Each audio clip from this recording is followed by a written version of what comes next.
Welcome back, everybody. Another edition here of the Auburn Undercover podcast, the Postgame Pod. It is very, very late once again, so that's why you'll hear me kind of keeping my voice down a little bit this Thanksgiving week. Nathan King joined here with Patrick Bingham. And Patrick, another impressive win for this Auburn basketball team. They move on to the Maui Invitational championship game on Wednesday. They win this game. Technically, they win this game on Wednesday. Late Wednesday morning. Not sure exactly when it went final. Pretty sure it was after midnight Central Time. Beating North Carolina 85-72. Patrick, we will get into another Janai Broom conversation here in just a minute, just like the one that we had yesterday. Only this one, in a lot of ways, I think was a little bit better. But this was reminiscent, I think, of the 2019 Sweet 16 game for a while, particularly in the way that Auburn just came out. Was making everything from the floor. And I think maybe this was a bit of a relief for an Auburn team that has really had to gut it out against two top 5 defenses, Houston and Iowa State early in the year. North Carolina isn't as adept on that side of the ball, and you see Auburn shoot the ball really well tonight, and that kind of set the tone for everything. Yeah, I mean, in the first half, Auburn got off to a 21-6 start. Second half, same kind of thing, 12-2 run to start. In the first half, you saw much more of kind of what you saw yesterday from North Carolina. They got down big early, but they were able to kind of bring it back, make it a close game, close-ish at the half. The second half was really not that. It was, truthfully, I was watching it with my parents who are Auburn fans home for Thanksgiving, and they were so worried the whole second half, like, oh, when's North Carolina going to go on this run? When are they going to bring it in? There were only 2 points in the entire second half, one with 3:17 left in the game, and then very early on in the second half, 19:28, where it was not a 10-point or more margin for Auburn. So they basically just controlled it. They got up to 19 at one point. I mean, it was just different from those other 2 wins because basically in the second half, Auburn went on their run, and that was it. It was still ugly at times. There were still fouls at times. Still big shots from North Carolina, but it was just like Auburn's up by double digits, and that's that. Yeah, I thought Tahad Pettiford's – look, Auburn was up by 18 in the first half, as many as 18. I thought Tahad Pettiford's three-pointer in the second half was really big. It put Auburn back up by 18 on kind of a broken play there. And, yeah, like you mentioned, North Carolina had opportunities to try to punch against it, but – really, this was not only a wire-to-wire lead for Auburn. This was a wire-to-wire, like you said, double-digit lead. I thought, again, another big three-pointer. Auburn shoots 11 of 30 from beyond the arc in this game. That's a pretty decent number. Even, I think more important, though, is they went 6 of 15 in the second half. A bunch of key three-pointers to try to put North Carolina away down the stretch. Seth Trimble hits that incredible fall-away three in the corner. That kind of felt like maybe the opportunity for North Carolina. Right down on the other end, Denver Jones hits a three on a great pass, top of the key from Janai Broom. So really, this was an Auburn team that had answers all game long. Like you said, North Carolina came back from 21 down against Dayton, so they were very aware of that. Patrick, though, it comes down to Auburn's best player once again. I thought the second half, Auburn really picked things up around him. He actually didn't have a basket until the last minute of the game in the second half, but boy, Janai Broom got off to a really, really hot start. 9 points in the first 3 minutes of this game, and career high in rebounds for him. And we come away from tonight, Patrick, regardless of how tomorrow goes, I'm not sure how he's not the front runner. Extremely early for National Player of the Year right now.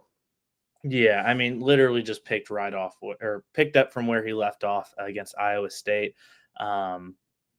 I think the big thing, and you could tell at times they were trying to rest him, especially in the second half when Auburn was up those 10 points.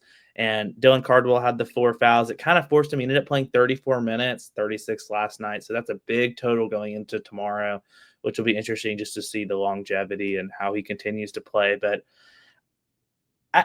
I think part of it was how they were guarding.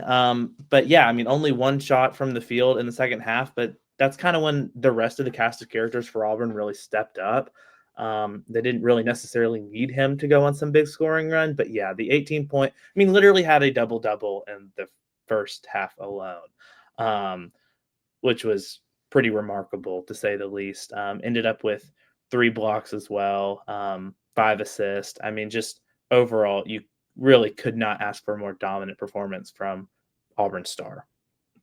Yeah, hitting free throws down the stretch too. Auburn hit 5 of their last 6 free throws as well. That's something that we didn't talk about in terms of how they closed out this game. Yeah, that's a good point by you, Patrick. I mean, 34 minutes plus 36 minutes. And Bruce Pearl talked about it in the post game tonight. And I know some Auburn fans on social media have been a little bit frustrated with how this event has been set up scheduling wise. Auburn moves on to the championship game to play Memphis. It will be 4 p.m. Central Time. Again, I say tomorrow. We're sitting here 1:19 in the morning. So on Wednesday against Memphis. Memphis got done playing hours ago. And that's something Bruce Pearl brought up after the game. Auburn got done playing at 9 p.m. Hawaii time, local time there in Maui.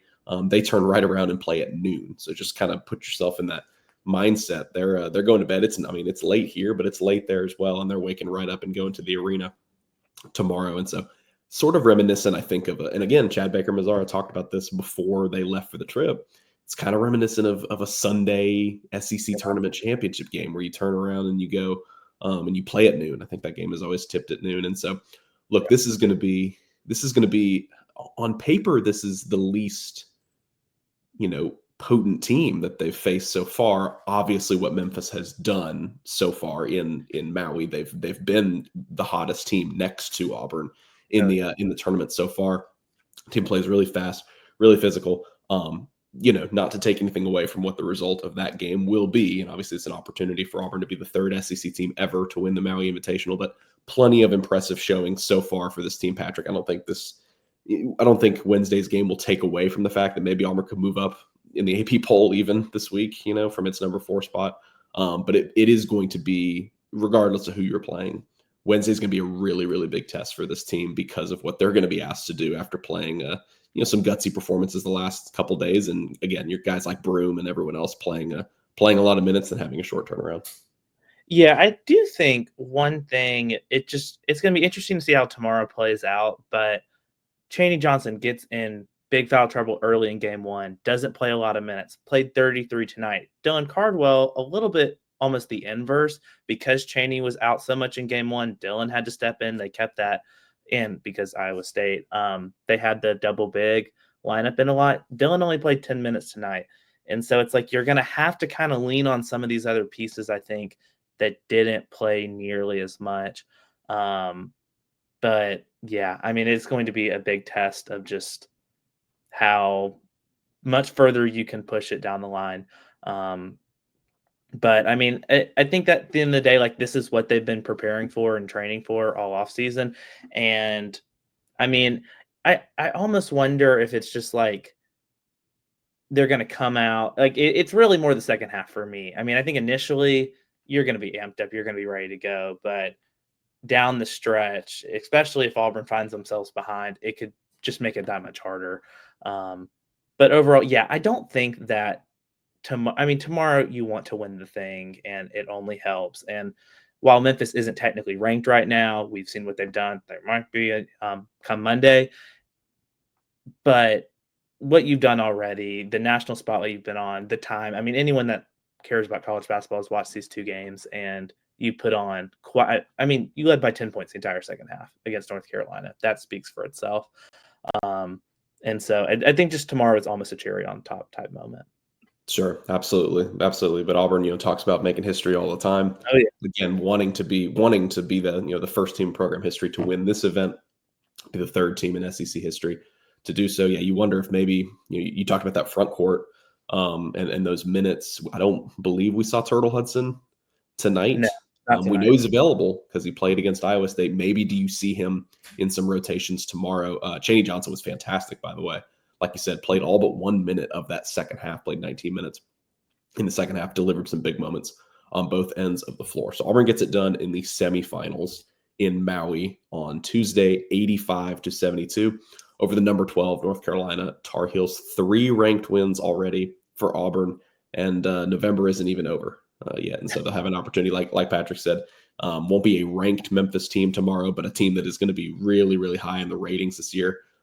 Will undoubtedly be probably in all likelihood be a quad 1 game by the end of the season because of it being at a neutral site. So we're going to go ahead and call it there. Obviously a late night, lots more to do at Auburn Undercover. For Patrick Bingham, I am Nathan King. Thank you guys so much for joining us.